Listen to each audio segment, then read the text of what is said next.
Hello everyone, welcome back to part 3 of mathematics class 11th holidays homework. तो आज हम करेंगे 2 मार्क्स का क्वेश्चन। तो चलिए पहला क्वेश्चन पढ़ते हैं और स्टार्ट करते हैं। तो पहला क्वेश्चन हमारे पास है, write the roster form of the set given below. तो ये सेट एक गिवन है, ये देखिए एक सेट है, उसकी रोस्टर फॉर्म लिखनी है। रोस्टर फॉर्म मतलब हमको एलिमेंट्स बताने हैं उसके अंदर कौन से होंगे। तो चलिए शुरू करते हैं। क्वेश्चन में गिवन है T square is equal to minus T. तो चलिए सॉल्व करते हैं। टी की वैल्यू आएंगी हमारे पास माइनस टी आके प्लस टी हो जाएगा is equal to 1। T common आया, T plus 1 is equal to 0, यहाँ पर 0 आएगा।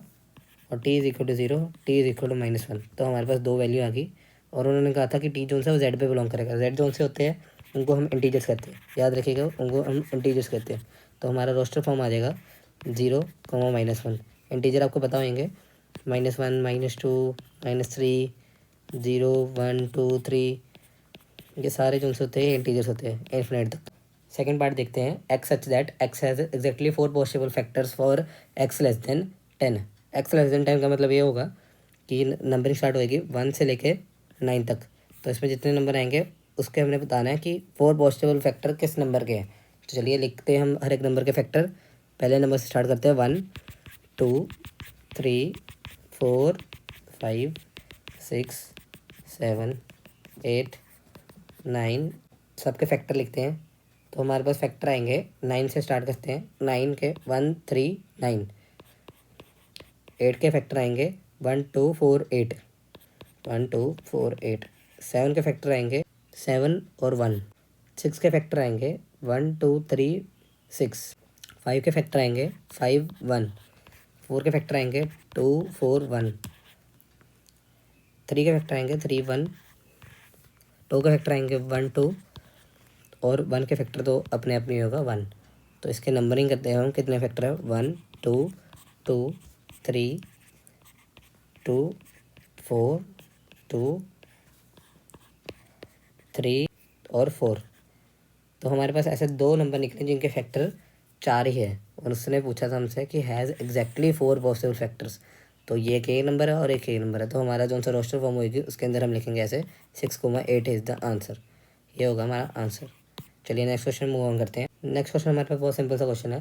तो पहला सबसेट जो सा होता है वो होता है 5, क्योंकि 5 जो सा होता है वो सबसेट होता है हर एक सेट का। तो चलिए 5 लिख दीजिए, फिर 2, फिर 3, फिर 3, उसका भी एक सेट बनेगा। देखिए यहाँ पर ये है ना, ये 3 एलिमेंट्स है। तो 2 रेस्ट पर 3 होगा, तो 8 एलिमेंट्स हमारे आंसर होंगे। तो अब आगे मूव ऑन करते हैं। 2, 3, 2, 3, 3, 3 और एक पूरा सेट 2, 3, 3। तो ये हमारे पास 8 एलिमेंट होंगे। अब गिन के देख लीजिएगा, ये 8 ही होंगे। 1, 2, 3, 4, 5, 6, 7, 8। तो 8 एलिमेंट हमारे पास ये होंगे और यही हमारा आंसर है। काइंडली नोट डाउन कर लीजिए। आगे मूव ऑन करते हैं। तो नेक्स्ट क्वेश्चन हमारे पास है, find the domain and range of the following relation R. Relation हमारे पास गिवन है R such that B is equal to 3 + 12a। और ए और बी जो से नेचुरल नंबर को बिलोंग करते हैं, मतलब नेचुरल नंबर ही आ सकते हैं यहाँ पर। तो चलिए मैं ए की हिट एंड ट्राई मेथड से यूज़ करता हूँ वैल्यू। ए हम लेंगे पहले 1, फिर लेंगे हम 2, फिर लेंगे हम 3, फिर लेंगे हम 4, फिर लेंगे 6 और फिर लेंगे 12। हम यही नंबर इसलिए लेंगे क्योंकि हमको पता है कि जो सा बी, अगर हम ए को 5 ले लेते हैं तो बी की वैल्यू हमारे पास आएगी पॉइंट्स में, कुछ पॉइंट्स में आएंगी। तो पॉइंट्स में हमको नहीं चाहिए, क्योंकि हमको उस क्वेश्चन ने बोला है कि जो सा बी भी है वो भी नेचुरल नंबर होना चाहिए। इसलिए हम ए को नेचुरल नंबर लेंगे, तभी हमारे पास बी की वैल्यू भी नेचुरल नंबर आएगी। अब हम हर एक ए की वैल्यू पे बी की वैल्यू निकालते हैं। तो ए पुट 1 करने के बाद हमारे पास बी की वैल्यू आएगी 15, 2 करने के बाद हमारे पास आएगी 9, 3 करने के बाद हमारे पास आएगी 7, 4 करने के बाद हमारे पास आएगी 6, 6 का पुट करने के बाद हमारे पास आएगी 5 और हमारे पास 12 पुट करने के बाद आएगी 4। तो ये हमारे पास होगी डोमेन की वैल्यू और रेंज की वैल्यू उन्होंने पूछी है। तो मैं बता देता हूँ क्या होगी। तो डोमेन और रेंज, रेंज हम लिखेंगे एक सेट में, डोमेन भी लिखेंगे हम एक सेट में। तो डोमेन जो उनसे होता है कि हमारे पास इनपुट वैल्यूज़ कौन सी थी, और रेंज कौन सी होती है आउटपुट वैल्यूज़। मतलब रेंज होगी बी की वैल्यू और डोमेन होगी ए की वैल्यू। तो डोमेन होगी 1, 2, 3, 4, 6, 12 और रेंज होगी 15, 9, 7, 6, 5, 4।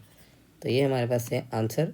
ये क्वेश्चन यहाँ तक था। नेक्स्ट क्वेश्चन मूव ऑन करते हैं। तो फोर्थ क्वेश्चन मूव ऑन करते हैं। तो फोर्थ क्वेश्चन थोड़ा सा ट्रिकी सा क्वेश्चन है, इन्होंने थोड़ा ट्रिकी बनाया हुआ है, पर देखने में ट्रिकी लग रहा है, पर है कुछ नहीं। चलिए सॉल्व करते हैं। तो जो सा पी सेट है, उन्होंने कहा कि X such that is equal to N square. N जो सा है वो इससे छोटा होना चाहिए, और एन है, N belongs to natural number. तो हमारे पास एन की वैल्यू हो जाएगी पी के केस में 1 2 3 4। नेक्स्ट हमारे पास है Q is equal to X such that 2 m minus one. इन्होंने लिखा 2 m माइनस वन। तो इसमें इन्होंने कहा है कि m जो सा है यहाँ पर इक्वल टू, ध्यान से देखिए, m की वैल्यू होएगी लेस देन 5, इक्वल टू भी होएगा। तो चलिए m की वैल्यू जो सी है हमारे पास 1 2 3 4 5। यहाँ पर m भी नेचुरल नंबर ही होगा, तो हमारे पास m की वैल्यू ये होगी, n की वैल्यू ये होगी। अब हम फंक्शन देखते हैं। x is equal to N square है p में, q में हमारे पास हम फंक्शन है 2 m माइनस वन। तो चलिए अब हम q और p की वैल्यूज़ निकालते हैं। तो q जो सा आएगा 2 पहले हम यहाँ पर m की जगह 1 पुट करेंगे, 1 माइनस वन। अब 2 पुट करेंगे, 2 माइनस वन, 3, ऐसे पुट करेंगे हर एक वैल्यू, और फिर एक पूरा सेट बनाएंगे इसका। तो हमारे पास q की वैल्यूज़ आएंगी, यहाँ पर आएगी हमारे पास 16, यहाँ पर आएगी हमारे पास 8, यहाँ पर आएगी हमारे पास 4, यहाँ पर आएगी 2, यहाँ पर आएगी हमारे पास 1। तो ये पूरा सेट होएगा 5 एलिमेंट का, 1 2 4 8 16, ये होगा सेट पूरा। X is equal to N square के लिए अब हम लिखते हैं। तो हमारे पास आंसर आएगा 1 4 9 16। आप यहाँ पर एन की वैल्यू पुट करेंगे तो आपको अपने आप आंसर मिल जाएंगे। तो हमारे पास सेट बनेगा 1 4 9 16। ये हमारे पास हो गया पी सेट, ये हमारे पास हो गया क्यू सेट। तो अब क्वेश्चन ने हमसे पूछा है पी माइनस क्यू को क्रॉस लेना है पी इंटरसेक्शन क्यू के साथ। तो पी माइनस क्यू का मतलब पहले आप समझ लीजिए कि पी में से हमने क्यू वाले हटा देने हैं। फॉर एग्जांपल कि यहाँ पर जैसे 1 4 9 16 गिवन है, 1 4 9 16, तो उसमें से क्यू वाले हटा दीजिए। क्यू में जो दिख रहे हैं और पी में जो कॉमन है वो हटा दीजिए। मतलब जैसे 4 कॉमन है, 16 कॉमन है, हटा दो, तो हमारे पास पी में जितने बच गए वो आंसर होएगा। हमारे पास पी में बच गए 1 और 9। तो ये हमारा आंसर था। जब हमने क्यू और पी की इंटरसेक्शन लेनी है तो हम कॉमन एलिमेंट्स देखेंगे। तो कॉमन एलिमेंट्स हमारे पास है, हमारे पास 16 1 और हमारे पास है 4, 16 1 4। ये हमारे पास कॉमन एलिमेंट्स हो गए, और ये हमारे उन्होंने पूछा था। अब इन दोनों का हमने लेना क्रॉस। तो क्रॉस लेने के लिए हम बहुत सिंपल सा आपको मेथड बताता हूँ। क्रॉस लीजिएगा 16 1 4 के साथ, मल्टीप्लाई कीजिए, एक को इसके साथ, एक को इसके साथ, एक को इसके साथ, 9 को इसके साथ, 9 को इसके साथ, 9 को इसके साथ। तो आंसर जो सा होएगा हमारे पास होएगा 1 1 1 16 1 4, ऐसे लिखेंगे। फिर अब 9 पे आ जाइए, 9 16 9 1 9 4। तो हमारे पास आंसर होएगा ये पूरा एक सेट होएगा। 6 एलिमेंट होंगे इसके अंदर, 1 2 3 4 5 6। तो ये हमारा आंसर है, final answer. Next question move on करते हैं। ये क्वेश्चन कहता है कि ऐसा एन बताइए इस सेट में से, मतलब कि मैं आपको करके दिखाता हूँ, फिर समझाता हूँ। तो हम स्टार्ट करते हैं पहले। F N is equal to हमारे पास है smallest prime factor of A. तो अब हम करते हैं यहाँ पर पुट एफ ऑफ 14 निकालते हैं और इसके प्राइम फैक्टर निकालते हैं। एफ ऑफ 15 निकालते हैं, इसके प्राइम फैक्टर निकालते हैं। एफ ऑफ 16 निकालते हैं, इसके प्राइम फैक्टर निकालते हैं। 17 निकालते हैं, 18 निकालते हैं। बस इतने ही हैं, तो इनके निकालिए। अब 18 का आपको पता होना चाहिए कि प्राइम फैक्टर्स क्या होते हैं। 2 × 3/2। 17 के होते हैं 17 × 1। 16 के होते हैं 2 to the power 4। 15 के होते हैं 3 × 5। 14 के होते हैं 7 × 2। तो इन सब में से ये सारे जितने हमने लिखे हैं इसमें सबसे छोटा निकालिए। तो छोटा हमारे पास आएगा 2 3 2, और 17 को होता है तो 17 आएगा, और यहाँ पर आएगा F18 में से 2। तो ये हमारे पास जो से सेट आया है सबसे छोटे प्राइम नंबर का, उसने हमसे यही कहा है कि ये जो सी सबसे छोटी प्राइम नंबर है, छोटे प्राइम नंबर पूरे फैक्टर में से, ये पूरे फैक्टर हो गए, सबके फैक्टर में से सबसे छोटा प्राइम नंबर है, वो हमारी रेंज होएगी। तो हमारी रेंज जो सी निकलेगी 2 3 2 17 2। अब आपको पता है कि हम जो से सेट में एलिमेंट रिपीट नहीं करते हैं, तो हम आंसर लिखेंगे 2 3 17। तो ये हमारा करेक्ट आंसर हो जाएगा। काइंडली नोट डाउन कर लीजिए। नेक्स्ट क्वेश्चन मूव करते हैं। नेक्स्ट क्वेश्चन हमारे पास बहुत इजी क्वेश्चन है। नेक्स्ट क्वेश्चन हमारे पास कहता है कि एक फंक्शन गिवन है, मैंने इसको इंग्लिश में भी लिखा हुआ है और नीचे पिक्टोरियल डायग्राम में भी बनाया हुआ है, आपको दोनों समझा देता हूँ। हमारे पास कहता है कि 2x - 3 जब x इतने से बड़ा है तो ये फंक्शन यूज़ होएगा, और जब x 2 से छोटा है तो ये फंक्शन यूज़ हो जाएगा। दो फंक्शन है हमारे पास, ये देखिए। तो जब x 2 से बड़ा है तो ये यूज़ होगा, जब x 2 से छोटा है तो ये यूज़ होगा। तो चलिए अब हम एक एक करके वैल्यू पुट करते हैं। एफ ऑफ -3, एफ ऑफ -3 कहता है कि इसके जो सा एक्स है, एक्स इज इक्वल टू -3 है। अब हमको चेक करना है एक्स -3 कहाँ पर लाई करता है। तो -3 जो सा है वो ऑब्वियसली 2 के पीछे लाई करेगा, क्योंकि 2 1 +1 0 -1 -2 -3, तो ये इसके लाई पीछे करेगा, तो ये वाला फंक्शन यूज़ होएगा। तो एफ ऑफ -3 जो सा होएगा -3 + 2 = 1। और दूसरा है एफ ऑफ 4.5, तो वो करते हैं हम। अब ये 2 से बड़ा है तो वो इसका फंक्शन यूज होएगा। तो 2 × 4.5, याद रखिएगा एक्स की जगह ये वाला नंबर आएगा, क्योंकि ये एफ ऑफ एक्स होता है। एफ ऑफ एक्स इसको कहते हैं। एक्स की जगह यहाँ पर एक्स की जगह ये नंबर आएगा। तो 2 × 4.5 -3 = 9 - 3 = 6। तो हमारे पास दो वैल्यू आएंगी 1 और 6। तो ये क्वेश्चन यहाँ पर है। नेक्स्ट क्वेश्चन मूव ऑन करते हैं। नेक्स्ट क्वेश्चन का सेकंड पार्ट देखते हैं। तो उसमें भी हमसे ये पूछा हुआ है कि डोमेन ऑफ एफ बताइए। अब इसका पूछा है कि इस क्वेश्चन में हमको बताना है पूरे फंक्शन की डोमेन क्या होगी। मतलब कि एक ये फंक्शन एक ये फंक्शन और दोनों फंक्शन का यूनियन लेंगे तो हमको पता चलेगा पूरे फंक्शन की डोमेन क्या होगी। ये बहुत ईजी सा क्वेश्चन है। मतलब हमको सिर्फ ये वाला पार्ट नोटिस करना है, क्योंकि यही पार्ट डोमेन में कंट्रीब्यूट करेगा। ये कहता है कि यहाँ पर एक्स की वैल्यू इससे बड़ी होगी, और नीचे वाला पार्ट कहता है एक्स की वैल्यू इधर से छोटी होगी। तो इसको मैं लिखता हूँ इंटरवल फॉर्म में, 2 से इन्फिनिटी और -∞ से 2। लाइन पे बना कर सिखाता हूँ आपको। 2 इन्फिनिटी -∞, ये यहाँ पर और ये यहाँ पर। तो अब इनका यूनियन लेना है। यूनियन लेने के लिए हम शेड करेंगे एरिया, सारा एरिया शेड हो जाएगा। तो हमारे पास जो सा एक्स आएगा, एक्स बिलोंग्स टू -∞ से इन्फिनिटी। अब आपको डाउट होगा कि ये जो सा 2 क्लोज्ड है और 2 ओपन है, इसमें से हम कौन सा लेंगे। तो आपको वो डाउट होना नहीं चाहिए, क्योंकि हमको सारा एरिया लेना है -∞ से लेकर इन्फिनिटी तक, क्योंकि यहाँ पर -∞, यहाँ पर इन्फिनिटी। तो ये इसमें सारे काउंट हो जाएगा। तो क्लोज और ओपन से कोई फ़र्क नहीं पड़ता, क्योंकि सारा एरिया ही आएगा, वो इन्फिनाइट नंबर्स होंगे। तो ये हमारी फाइनल डोमेन हो जाएगी फंक्शन की। नेक्स्ट क्वेश्चन मूव ऑन करते हैं कि एक फंक्शन गिवन है, इसकी वैल्यू हमने फाइंड करनी है। तो चलिए मैं आपको पहले स्टैंडर्ड वैल्यूज बता देता हूँ। cos 3π/2 की वैल्यू जो सी होती है वो होती है 0। अब नोट कर लीजिए। sin 3π/2 की वैल्यू जो सी होती है वो होती है -1। cos π की वैल्यू जो सी होती है वो होती है -1। sin 2π की वैल्यू होती है वो होती है 0। तो चलिए अब इन वैल्यू को पुट करके आंसर बताते हैं। cos 3π/2 की वैल्यू होगी 0, 3 × 0। sin 3π/2 की होगी -1, तो 5 × -1 -7 cos π। तो cos π की वैल्यू होगी -1 -7 × -1। sin 2π की वैल्यू होगी 0, तो +11 × 0। अब इसको सॉल्व करें और आंसर पाए तो आंसर हमारे पास आ जाएगा 2। तो हमारा आंसर होगा final 2। Next question move on करते हैं।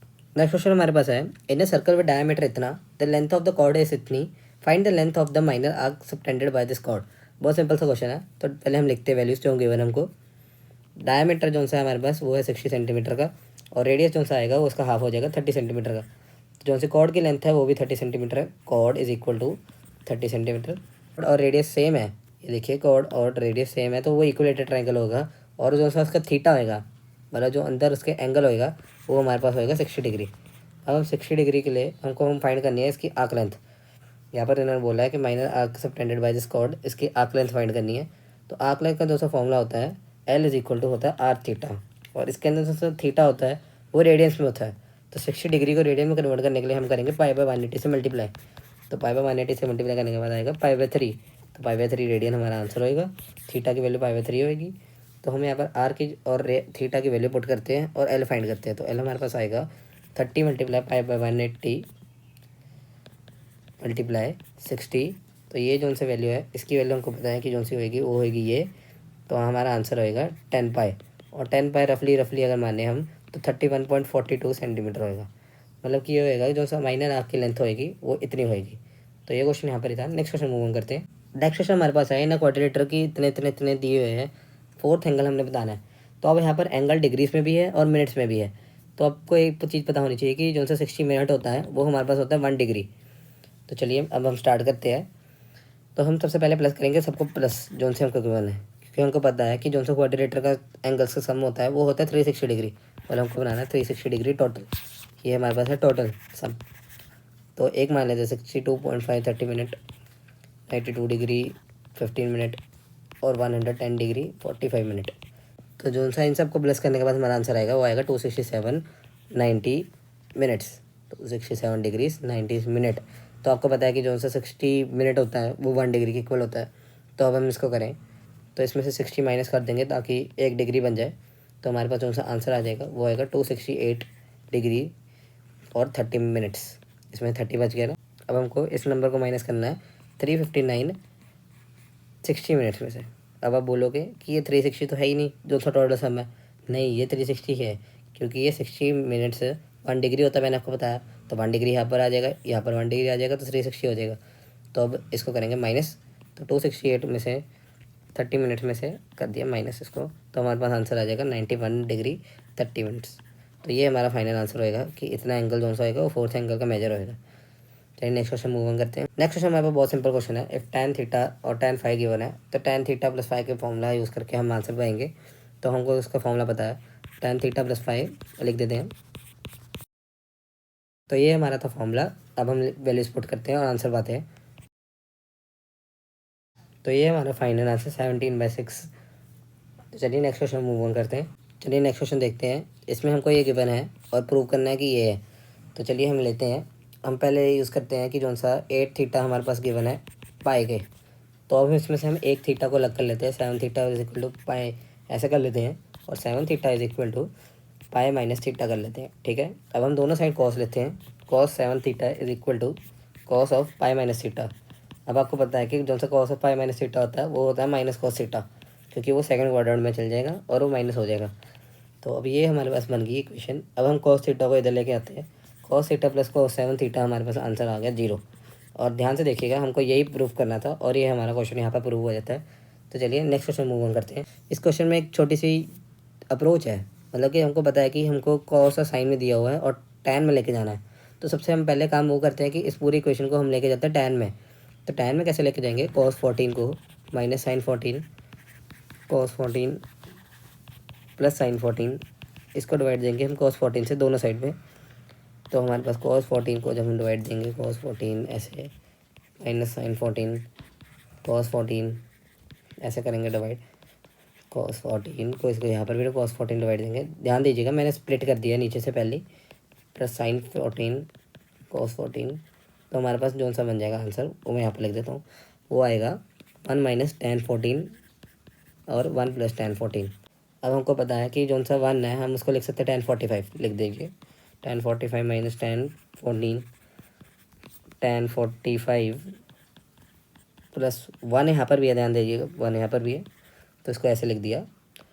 तो अब इसके आगे जो सा होगा हमारे पास tan 45 minus tan 13, tan 45 plus tan 45 tan 13। अब ध्यान से देखिएंगे तो tan a माइनस बी का फॉर्मूला बन रहा है, tan a माइनस बी का फॉर्मूला। ध्यान से देखिए, tan a माइनस बी का फॉर्मूला होता है tan a minus tan b upon 1 plus tan a tan b। तो ये फॉर्मूला बिल्कुल मैच करता है इसके हिसाब से। a और b की वैल्यू उठाइए, tan a जैसे 45 और b जो है 13।